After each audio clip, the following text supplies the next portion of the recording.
ಎಲ್ರಿಗೂ ನಮಸ್ಕಾರ. Welcome back to my channel. ನಾನು ಶ್ವೇತಾ. ಇವತ್ತಿನ ರೆಸಿಪಿ ರಾಗಿ ಶಾವ್ಗೆ. ತುಂಬಾ ಚೆನ್ನಾಗಿರುತ್ತೆ. ಶುಗರ್ ಇರೋರಿಗಂತೂ ತುಂಬಾ ಹೆಲ್ದಿಯಾಗಿರುತ್ತೆ. ಮಾರ್ನಿಂಗ್ ಬ್ರೇಕ್ಫಾಸ್ಟಿಗಾಗಿರ್ಬೋದು, ಈವ್ನಿಂಗ್ ಸ್ನ್ಯಾಕ್ಸಿಗಾಗಿರ್ಬೋದು, ಲಂಚ್ ಬಾಕ್ಸಿಗಾಗಿರ್ಬೋದು ತುಂಬಾ ಚೆನ್ನಾಗಿರುತ್ತೆ. ಎಲ್ಲದಕ್ಕಿಂತ ಮುಖ್ಯವಾಗಿ ತುಂಬ ಹೆಲ್ದಿ ಅಂತ ಕೂಡ ಹೇಳ್ಬೋದು. ಹಾಗಿದ್ದರೆ ಯಾವ ರೀತಿ ಮಾಡೋದು ಅಂತ, ಹಾಗೆ ಯಾವ್ಯಾವ ಪದಾರ್ಥಗಳು ಬೇಕು ಅಂತ ನೋಡ್ಕೊಳ್ಳೋರಂತೆ. ಮೊದಲಿಗೆ ನಾನಿಲ್ಲಿ ಒಂದು ಪಾತ್ರೆನ ತಗೊಂಡು ನಿಮಗೆ ಎಷ್ಟು ಪ್ರಮಾಣ ಬೇಕೋ ಅಷ್ಟು ಪ್ರಮಾಣದಲ್ಲಿ ರಾಗಿ ಶಾವ್ಗೆನ ಸೇರಿಸ್ಕೋಬೇಕಾಗುತ್ತೆ. ಸೇರಿಸ್ಕೊಂಡಿದ್ದಾದಮೇಲೆ ನೀಟಾಗಿ ಒಂದು 2-3 ಸಲ ವಾಶ್ ಮಾಡ್ಕೋಬೇಕಾಗುತ್ತೆ. ರಾಗಿ ಶಾವ್ಗೆ ತುಂಬ ತೆಳ್ಳಗೆ ತುಂಬಾ ಸ್ಮೂತಾಗಿರುತ್ತೆ. ವಾಶ್ ಮಾಡ್ಕೋಬೇಕಾದ್ರೆ 2-3 ಬಾರಿ ತುಂಬ ನಾಜೂಕಾಗಿ ವಾಶ್ ಮಾಡ್ಕೋಬೇಕಾಗತ್ತೆ. ಇಲ್ಲಾಂದರೆ ಎಲ್ಲ ಶಾವ್ಗೆನೂ ಪುಡಿ ಆಗೋ ಚಾನ್ಸಸ್ ಇರುತ್ತೆ. ಹಾಗಾಗಿ ತುಂಬ ನಾಜೂಕಾಗಿ ವಾಶ್ ಮಾಡ್ಕೋಬೇಕಾಗತ್ತೆ. ವಾಶ್ ಮಾಡ್ಕೊಂಡಿದ್ದಾದಮೇಲೆ ನಾನಿಲ್ಲಿ ಶಾವ್ಗೆ ಮುಳುಗೋವಷ್ಟು ಫಿಲ್ಟರ್ ನೀರನ್ನ ಸೇರಿಸ್ಕೊಂಡು ಒಂದು 10 ನಿಮಿಷಗಳ ಕಾಲ ನೆನೆಯೋದಕ್ಕೆ ಬಿಡ್ತಾ ಇದ್ದೀನಿ. ನಾವಿಲ್ಲಿ ಶಾವ್ಗೆ ಉಪ್ಪಿಟ್ಟು ಮಾಡೋದಕ್ಕೆ ಯಾವ್ಯಾವ ಪದಾರ್ಥಗಳನ್ನು ಸೇರಿಸ್ಕೊಳ್ತಾ ಇದ್ದೀವಿ ಅಂತ ನೋಡ್ತಾ ಹೋಗೋಣ. 8-10 ಹಸಿಮೆಣಸಿನಕಾಯಿ, 4-5 ಈರುಳ್ಳಿ, 2-3 ಟೊಮ್ಯಾಟೊ, ಸ್ವಲ್ಪ ಕಾಯಿ, ಸ್ವಲ್ಪ ಕೊತ್ತಂಬರಿ ಸೊಪ್ಪನ್ನು ತಗೊಳ್ತಾ ಇದ್ದೀನಿ. ಮಾಡೋ ವಿಧಾನ ಯಾವ ರೀತಿ ಅಂತ ನೋಡ್ಕೊಳ್ಳೋರಂತೆ. ಮೊದಲಿಗೆ ನಾನಿಲ್ಲಿ ಒಂದು ಬಾಣಲಿನ ಇಟ್ಕೊಳ್ತಾ ಇದ್ದೀನಿ.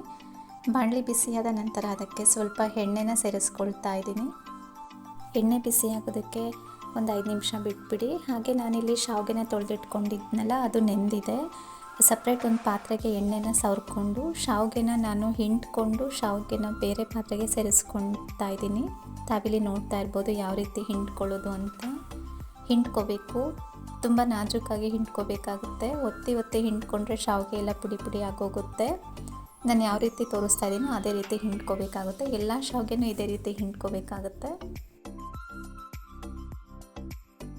ಎಲ್ಲ ಶಾವ್ಗೆನೂ ಹಿಂಡ್ಕೊಂಡಿದ್ದಾದಮೇಲೆ ಒಂದು ಕುಕ್ಕರ್ ಪ್ಯಾನ್ನ ತೊಗೊಂಡು ತಳಕ್ಕೆ ಸ್ವಲ್ಪ ನೀರನ್ನು ಹಾಕ್ಕೊಂಡು ಈ ಪಾತ್ರೆನ ಅದರೊಳಗಡೆ ಇಟ್ಟು ಒಂದು 10 ನಿಮಿಷಗಳ ಕಾಲ ಸ್ಟೀಮ್ನಲ್ಲಿ ಬೇಯಿಸ್ಕೋಬೇಕಾಗುತ್ತೆ. ವಿಷಲ್ ಇಡಬೇಡಿ. ಒಂದು ಕಪ್ಪನ್ನು ಇಟ್ಕೊಂಡು ಒಂದು 10 ನಿಮಿಷ ಸ್ಟೀಮ್ನಲ್ಲಿ ಬೇಯಿಸ್ಕೋಬೇಕಾಗತ್ತೆ. ಇಲ್ಲಿ ಎಣ್ಣೆ ಕಾದಿದೆ. ಎಣ್ಣೆ ಕಾದ ನಂತರ ಸ್ವಲ್ಪ ಸಾಸಿವೆ ಜೀರಿಗೆನ ಸೇರಿಸ್ಕೊಂಡು ಸಾಸಿವೆ ಜೀರಿಗೆ ಸಿಡಿದ ನಂತರ ಕಟ್ ಮಾಡಿರುವ ಹಸಿಮೆಣಸಿನಕಾಯಿನ ನಾನಿಲ್ಲಿ ಸೇರಿಸ್ಕೊಳ್ತಾ ಇದ್ದೀನಿ. ಸೇರಿಸ್ಕೊಂಡಿದ್ದಾದಮೇಲೆ ಒಂದು 5 ನಿಮಿಷ ಮಿಕ್ಸ್ ಮಾಡ್ಕೋಬೇಕಾಗುತ್ತೆ. ನಂತರ ಕಟ್ ಮಾಡಿರುವ ಈರುಳ್ಳಿನೂ ಸೇರಿಸ್ಕೊಳ್ತಾ ಇದ್ದೀನಿ. ಸೇರಿಸ್ಕೊಂಡಿದ್ದಾದಮೇಲೆ 2 ನಿಮಿಷಗಳ ಕಾಲ ಮಿಕ್ಸ್ ಮಾಡ್ಕೋಬೇಕಾಗುತ್ತೆ. ಮಧ್ಯದಲ್ಲಿ ಸ್ವಲ್ಪ ಉಪ್ಪನ್ನು ಸೇರಿಸ್ಕೊಳ್ತಾ ಇದ್ದೀನಿ. ಈರುಳ್ಳಿ ಬೇಯೋದಕ್ಕೆ ಅನುಕೂಲ ಆಗುತ್ತೆ. ಹಾಗೆ ನಾನಿಲ್ಲಿ ಟೊಮೆಟೊನೂ ಸೇರಿಸ್ಕೊಳ್ತಾ ಇದ್ದೀನಿ. ಟೊಮೆಟೊ ಸೇರಿಸ್ಕೊಂಡಿದ್ದಾದಮೇಲೆ ಒಂದು 10 ನಿಮಿಷ ಟೊಮೆಟೊ ಸ್ವಲ್ಪ ಮೆತ್ತಗಾಗೋ ತನಕ ಬೇಯಿಸ್ಕೋಬೇಕಾಗುತ್ತೆ. ಸ್ವಲ್ಪ ಅರಿಶಿನ ಪುಡಿನೂ ಸೇರಿಸ್ಕೊಳ್ತಾ ಇದ್ದೀನಿ. ನಂತರ 2 ನಿಮಿಷಗಳ ಕಾಲ ಮಿಕ್ಸ್ ಮಾಡ್ಕೋಬೇಕಾಗತ್ತೆ. ಶಾವ್ಗೆ ಬೇಯೋದಕ್ಕೆ ಇಟ್ಟಿದ್ವಲ್ಲ, ಶಾವ್ಗೆ ಬೆಂದಾಗಿದೆ. ಕುಕ್ಕರ್ ಲಿಡ್ನ ಓಪನ್ ಮಾಡ್ಕೊಳ್ತಾ ಇದ್ದೀನಿ. ತಾವಿಲ್ಲಿ ನೋಡ್ತಾ ಇರ್ಬೋದು ಎಷ್ಟು ಚೆನ್ನಾಗಿ ಬೆಂದಿದೆ ಅಂತ. ಕೈಯಲ್ಲಿ ಒಂದು ಸ್ವಲ್ಪ ಮುಟ್ಟು ನೋಡಿ, ಅದು ಅಂಟ್ಕೊತಾ ಇಲ್ಲ ಅಂದರೆ ಬೆಂದಿದೆ ಅಂತ ಅರ್ಥ. ಸ್ವಲ್ಪ ಅಂಟ್ಕೊತಾ ಇದ್ದರೆ ಬೆಂದಿಲ್ಲ ಅಂತ ಅರ್ಥ. ಒಗ್ಗರಣೆ ರೆಡಿಯಾಗಿದೆ. ಬೆಂದಿರೋ ಶಾವ್ಗೆನ ನಾನಿಲ್ಲಿ ಒಗ್ಗರಣೆಗೆ ಸೇರಿಸ್ಕೊಳ್ತಾ ಇದ್ದೀನಿ. ಉಪ್ಪನ್ನು ರುಚಿ ನೋಡಿಕೊಂಡು ಸೇರಿಸ್ಕೊಳ್ಳಿ. ಹಾಗೆ ನಾನಿಲ್ಲಿ ತುರಿದಿಟ್ಕೊಂಡಿರೋ ಕಾಯಿ ಹಾಗೆ ಕೊತ್ತಂಬರಿ ಸೊಪ್ಪನ್ನು ಸೇರಿಸ್ಕೊಳ್ತಾ ಇದ್ದೀನಿ. ಸ್ವಲ್ಪ ನಾನಿಲ್ಲಿ ಉಪ್ಪನ್ನು ಸೇರಿಸ್ಕೊಳ್ತಾ ಇದ್ದೀನಿ. ನೀವಿಲ್ಲಿ ಟೇಸ್ಟ್ ನೋಡಿಕೊಂಡು ಉಪ್ಪನ್ನು ಸೇರಿಸ್ಕೋಬೇಕಾಗತ್ತೆ.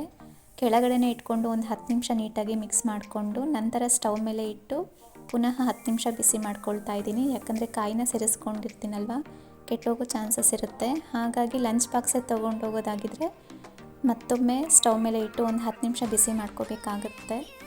ಶಾವ್ಗೆ ಉಪ್ಪಿಟ್ಟು ರೆಡಿ ಆಗಿದೆ. ತಾವಿಲ್ಲಿ ನೋಡ್ತಾ ಇರ್ಬೋದು ತುಂಬಾ ಚೆನ್ನಾಗಿರುತ್ತೆ. ನೀವು ಒಮ್ಮೆ ಟ್ರೈ ಮಾಡಿ. ತುಂಬಾ ಹೆಲ್ದಿಯಾಗಿರುತ್ತೆ. ನೀವು ಒಮ್ಮೆ ಮಾಡಿ ಹೇಗೆ ಬಂತು ಅಂತ ಖಂಡಿತ ಕಮೆಂಟ್ ಬಾಕ್ಸಲ್ಲಿ ತಿಳಿಸಿ. ಯಾರೆಲ್ಲ ಮೊದಲಿಗೆ ನನ್ನ ಚಾನಲ್ನ ನೋಡ್ತಾ ಇದ್ದೀರಾ ಸಬ್ಸ್ಕ್ರೈಬ್ ಮಾಡ್ಕೊಳ್ಳಿ, ಲೈಕ್ ಮಾಡಿ, ಶೇರ್ ಮಾಡಿ, ಫ್ರೆಂಡ್ಸ್ ಆ್ಯಂಡ್ ಫ್ಯಾಮಿಲಿಗೆ ಶೇರ್ ಮಾಡಿ. ಮತ್ತೊಂದು ಹೊಸ ರೆಸಿಪಿ ಜೊತೆ ಹೊಸ ವಿಡಿಯೋದಲ್ಲಿ ಸಿಗೋಣ. ಅಲ್ಲಿವರೆಗೂ ನೀವು ನೋಡ್ತಾ ಇರಿ ಶ್ವೇತಾ ಕನ್ನಡ ಚಾನಲ್.